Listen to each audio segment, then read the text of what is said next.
I've been editing for over 5 years, made a little over $500,000 over that time, and I've worked with huge channels like The Sidemen, Jessa, Mr. Beast Reacts Team, and in this video, I'm going to break down how I scaled from zero to making over 10k a month as a video editor. Let me introduce you to the Aether framework. This is the same system that I've used for over 300 editors, and I use it to scale myself, and it allows you to make more money, raise your prices, but more specifically raise your prices and make more money without getting rejected and dropping your income as you're scaling up. Stage 1 to this system is acquire. The only difference between editing as a hobby where you're doing it for fun versus doing it as a career where you still enjoy it but you're doing it for other people is clients. And if you cannot acquire clients, you don't have an editing business, you're still doing it as a hobby. And the way I see clients is clients are the lifeblood of your editing career. If you're at a stage where you don't have client work, maybe it be for an extended period of time, maybe it's even for a few days, that is the #1 problem you have to solve. So let's explain how you actually get these clients, because really there's only two ways. There's inbound and outbound. Inbound meaning the conversation started where they came to you. Outbound meaning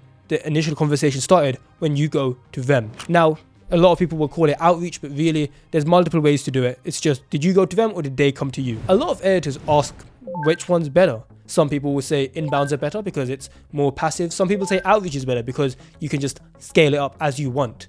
But the truth is, both work. And falling for this lie that one is better than the other, it makes you think in a binary sense where you're trying to either focus on outreach or inbounds. But the way it works is they're actually very interconnected, because the actions that you do in order to get inbound clients actually help you get more outreach conversions too, and the actions that you do for outreach actually help you get more inbound clients. And in a short moment, I'm going to explain exactly what to do to get inbound clients and to get outreach to convert for you. But how is it that these actually work together? Well, think about it like this. If two people with the same service who offered at the same price reached out to you, who would you rather respond to? Would it be the guy who hasn't really done anything with his social media pages, or would it be the person who maybe has built his social pages in a way that's optimized for getting inbounds, but that's actually made you more likely to respond to his outreach too? So sure, building an inbound system makes your outreach convert better, but how is it true the opposite way too? How does outreach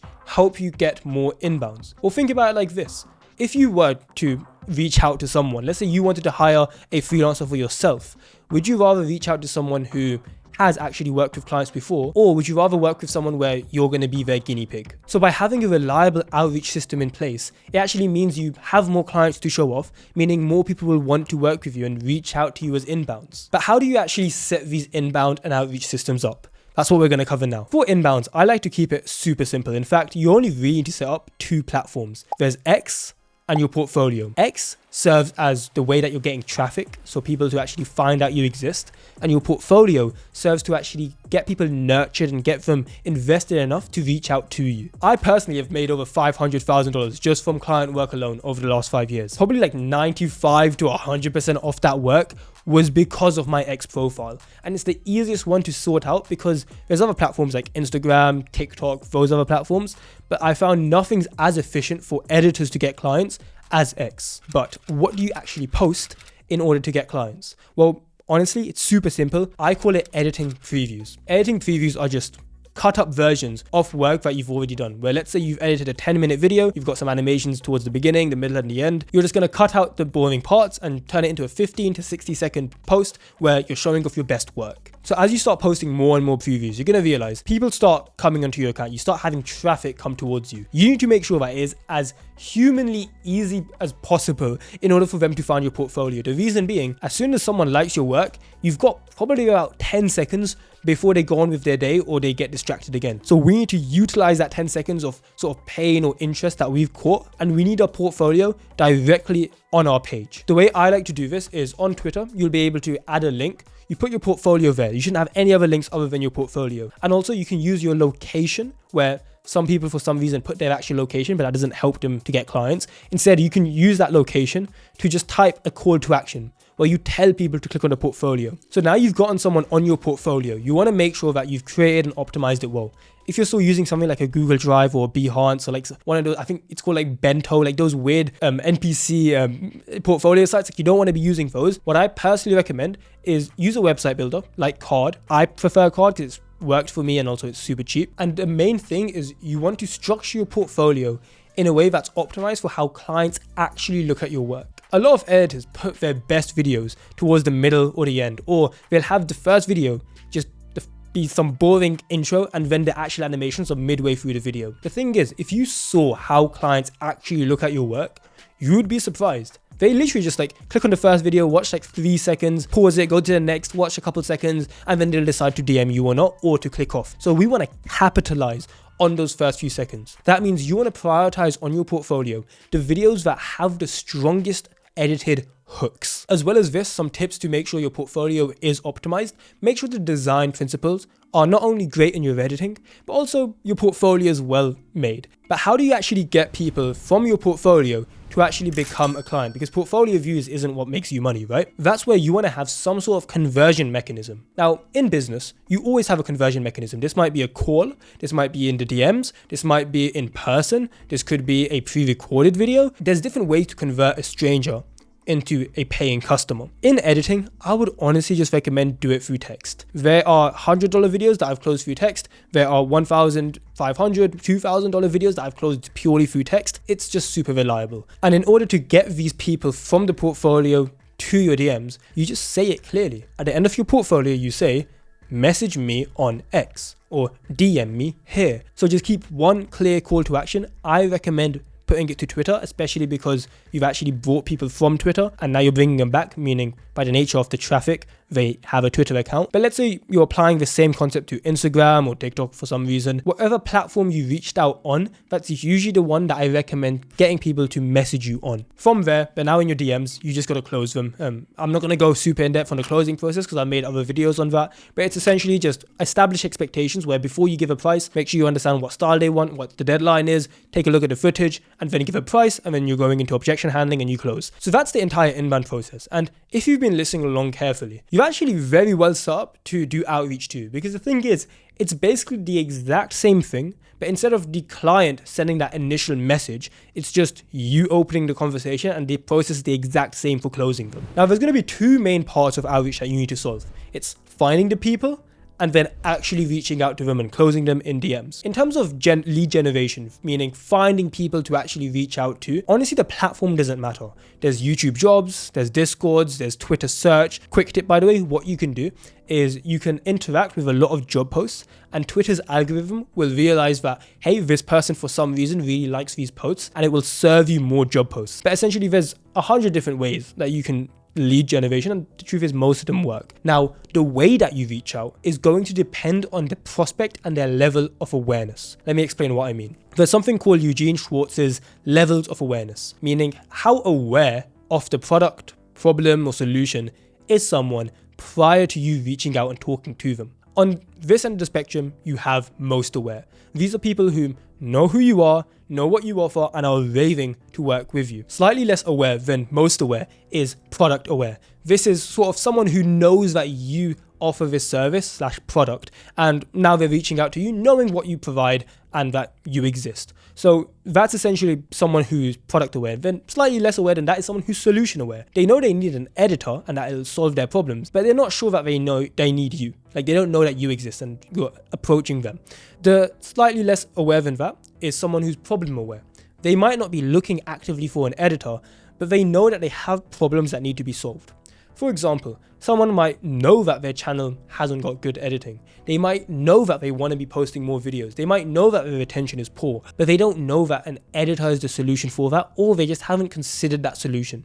So that's another level of awareness, and less aware than that is pretty much unaware. They don't even know they have a problem. These are people who, even if their channel looks like crap, they're so blissfully ignorant that they don't even know they have a problem. And these people are very hard to sell to. Now, the reason we think about this level of awareness spectrum is because the way we approach and handle that client conversation will depend on what level of awareness this prospect is at. To take this to its natural extremes, if you take someone who's most aware, where they're raving to work with you, you could basically mess everything up and say the stupidest crap, and they'll still probably hire you. For someone who's unaware, you could be the world's best editor, the world's fastest editor, have an amazing sales process, but they're probably not going to respond just because they don't even know they have a problem. So that's the natural extremes. But for most of your career, you're going to want to target prospects who are between most aware, product aware, and also solution aware. The reason I say that, it is extremely easy to actually get someone to pay you when they know they need an editor and want an editor, compared to you trying to convince someone that an editor is right for them. The way you would approach a client who is not aware that they need an editor, they're not solution aware, they're actually just problem aware. That is someone where you need to sort of talk about their pain points, and that's what's going to attract them. If you just say, do you need an editor, they're just going to ignore you.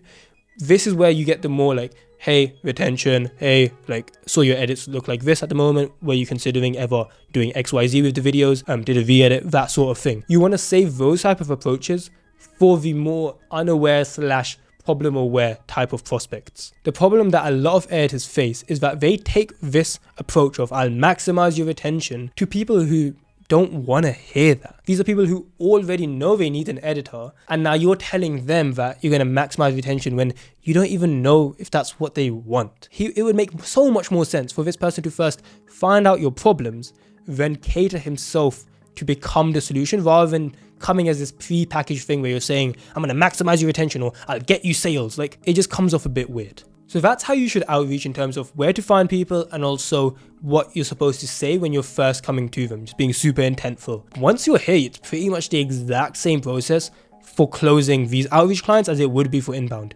You find out what they need. So what sort of style you're looking for. Is it the same as what you're currently posting, or is it something different that you'd like me to take inspiration from? Do you have the footage ready? If you do, you can send it through so I can get a better idea what to price. Like, you take them through that process, you collect payment, and then you start on the video. Now, the reason I say you collect payment up front is because this AFIR framework that I'm going to take you through this video works so much more faster and more reliably when you're collecting payment up front. I want you to think about it like this. A client isn't yours until money has been sent. Because how many times have you been ghosted, ignored, promised videos, and they never actually give it when you do payment after? They tell you that they're going to work with you, and then 2 weeks later you're left without work. Compare that to how many times you've been ghosted after someone has paid you.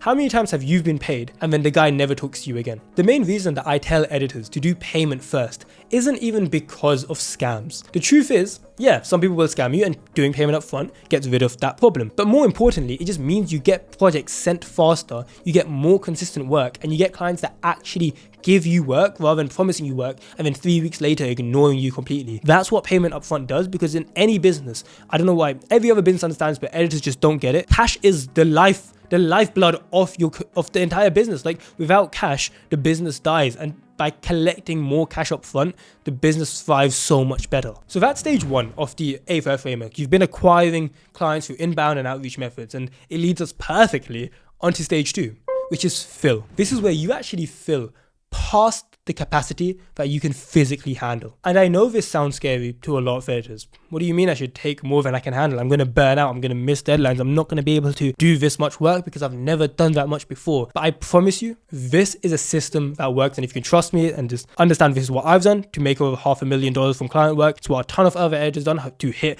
6 figures from editing. This process works, but you need to fill past your capacity. Now, what's important here, it isn't you keep filling up with more clients and acquiring more clients, and then you get scared of filling past capacity and then you stop. I mean, you actually take on the work to the point where delivery starts becoming a little bit shoddy. You maybe are scared of missing deadlines. You are sort of getting nearly burnt out. And in the next 2 stages, I'll explain how to handle this so that you don't burn out. But really, there's 2 reasons why you need to fill and acquire past your capacity, where you're taking on more videos than you physically can. Reason 1 being, this is literally how you improve. Like, a lot of editors think that they'll improve their editing and they'll get faster and then they'll start taking on more clients. But the truth is, the best warriors, they're built in the cage. It's not when they're practicing sparring or when they're watching videos about fighting that they improve. It's just by doing fight after fight after fight. And if you can just edit more videos, you will learn how to get faster. You will learn deadline management. You will learn what better clients are looking for,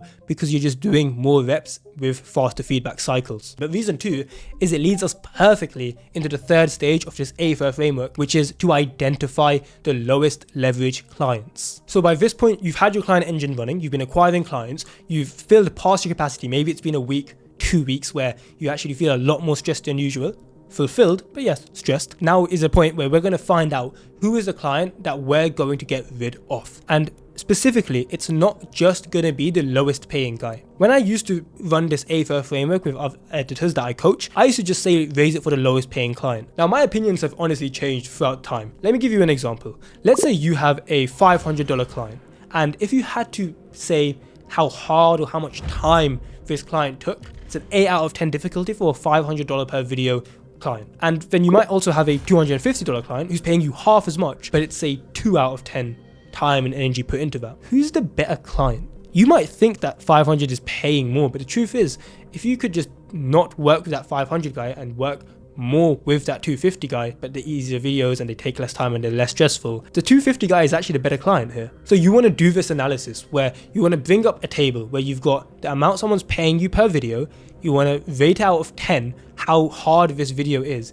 and you find that ratio between pay to energy, effort / sacrifice, that second work number. And whichever one is the lowest, that's your lowest leverage client, which takes us on to the next step, which is to raise for that lowest leverage client. Now, in a moment, we're going to explain exactly how to do a price raise and how to do it in a way where it doesn't affect your income and you can have the highest likelihood chance that they say yes. But essentially, the reason this system works so well, where you only raise the price for the lowest leverage client, is that best case scenario, they say yes, and you now have your highest paying client when you raise it for them. Worst case scenario, they say no, they reject your price raise, but they were your worst client anyways. And by following this A-first system, you actually can raise your prices over time without that fear of your income dropping to zero. But how do you actually raise your prices in a way to actually get this price raise to be successful, so the guy says yes, but more importantly, for it to actually be worth it for you? And I've seen a ton of editors make the mistake here when they're raising their prices. There are 3 conditions in order for you to do a price raise.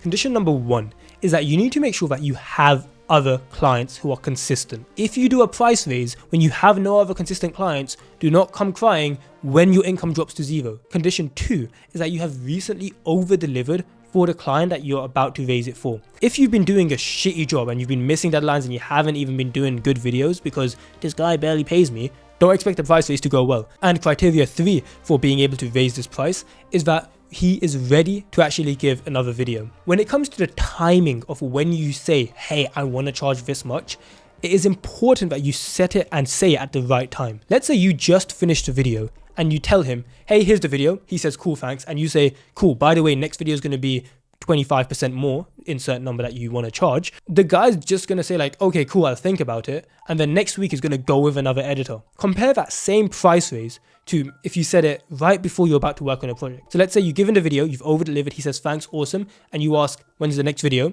He says in 3 days. 3 days later, he comes to you, he gives you the footage, and you're like, cool, I appreciate it. By the way, I've really been enjoying working your videos.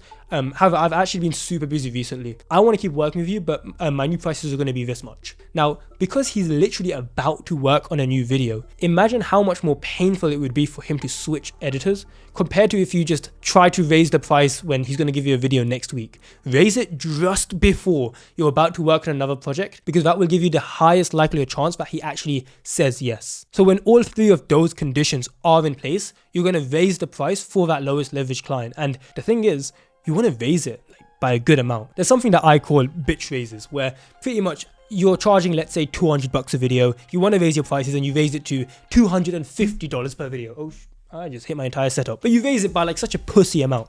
Here's the thing. You're gonna risk the relationship by you raising your price. Even if you went from $100 to $101, you still risk the relationship. So if you're gonna risk the client relationship, you might as well make it worth it if he says yes. There's a chance he's gonna say no anyway. So if he does say yes, it might as well be worth it. Because here's the thing.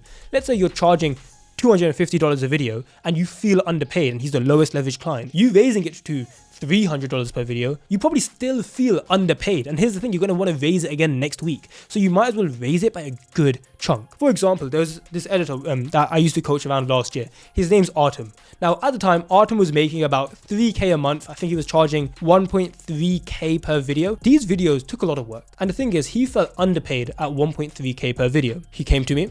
He was like, hey, I want to raise my price. And I asked him, how much you want to raise it by? He said 1.5K. I want to raise it to 1.5K. So he's doing a $200 raise. I told him on that call, that is kind of silly. Like, don't raise it from 1.3K to 1.5K, because even at 1.5K, you're still going to feel underpaid. So he asked me, what should I raise it to? I said 2,000. And I asked him, like, would 2,000 be a number where you would feel like it's worth it? And he would say, yeah. But he said that I'm scared the guy's going to say no. And I explained this concept to him, that even if you went from 1.3K to 1.5K, there's probably about the same chance that the guy's going to say no. So with this price raise, you might as well make it worth it if you're going to do the vase. So Artem went and did the vase, and he actually got the client to say yes. This one switch made him more than double the money for the same amount of work. So if you're going to do a price raise, make sure those conditions are met, and make sure you raise it by a good chunk, because as long as you followed this AFIR framework where you've acquired, filled past capacity, only identified the lowest leverage client and raised it for them, even if they say no, you win. And one of the core principles of negotiation is that the person who will win a negotiation, it'll always be the person who's more willing to walk away. So if you found that useful, do the whole like, subscribe thing. Damn, I'm so bad at this YouTube thing. Yeah, do whatever you want with this video that you know will help me push this to more editors. And you can watch this video here, which I think YouTube will put something here, and it'll just tell you a video that you'll find useful. So you can click that here.